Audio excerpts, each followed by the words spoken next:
especially me, I like driving. I like being on the road.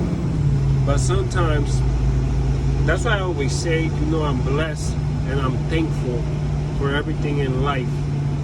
Because honestly, you don't know what could happen to you.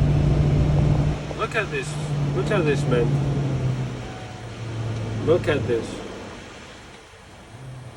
I don't know what happened to this driver, but this is insane.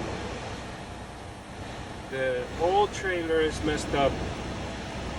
What it looks like to me was that his truck unhooked on him and he dropped the trailer. It looks like it was a horrible accident. Look, another car down there. It looks crazy.